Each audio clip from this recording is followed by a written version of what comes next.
Discover insights on the GMC Terrain safety, styling, performance, and more from a real owner. Discover some surprising real-world mileage numbers and find out if you should buy the car. The GMC Terrain competes in a crowded compact crossover segment with heavyweights like the Toyota RAV4, Honda CR-V, and the Ford Escape. So let's take a detailed look at the Terrain, starting with why the owner picked this car. Well, the Terrain was a no-brainer to pick. We had had a Terrain before this, and I was in an automobile accident and was T-boned by a car, and I believe that the Terrain saved my life. On the NHTSA test, the 2019 Terrain received a perfect 5 stars and the 2018 got 4 stars. It also offers a range of optional safety systems like lane departure warning and rear cross traffic alert. Among the advanced features, there's the forward collision alert with braking, IntelliBeam headlights, automatic parking assist, and surround vision. Now, while it scores high with safety, the exterior design, in my opinion, scores average. To relieve the boxy form, the designers threw a few things at it, like the flying roof and the kick in the rear window line. But that can have a downside, making for small windows in the far back. I'm short and I have a hard time seeing out them, so I feel like there's a blind side to it. There's also another issue with visibility. The mirrors are tapered at the end, and I'm not sure if there's a car next to me if I have a blind spot, so I have to look harder. So, do consider getting the optional blind spot warning mirrors. Those would help.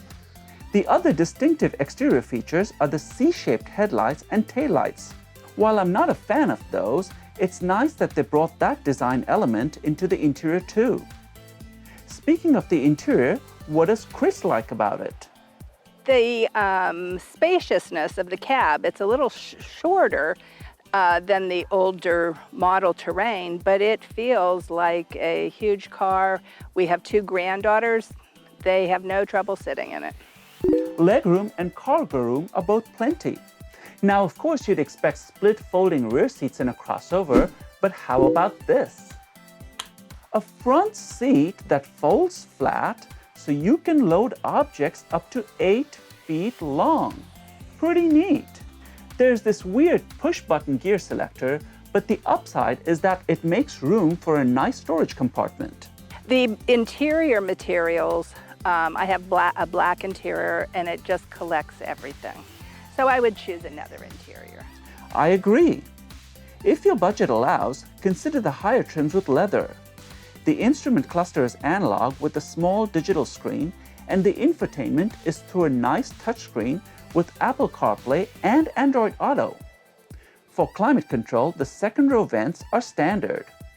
There are 3 engine choices: a 1.5-liter turbocharged 4-cylinder, a 2.0-liter turbocharged 4-cylinder, and a 1.6-liter turbocharged diesel. Cris's SLE trim has the 1.5-liter petrol engine, and here is what she had to say about how it handles. The handling of the vehicle, it's real solid. It's a real solid car. It feels like a much more expensive car than what it actually is. I really like the drive too. The gear shifts were quick and the suspension was very comfortable. Now, GM claims that their engineers spent over 300 hours in the wind tunnel improving the aerodynamics of the Terrain.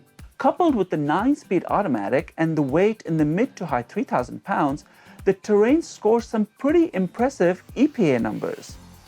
But what mileage does Cris actually get? I travel 70 miles round trip to work every day, and I can get about 34 miles to the gallon out of that.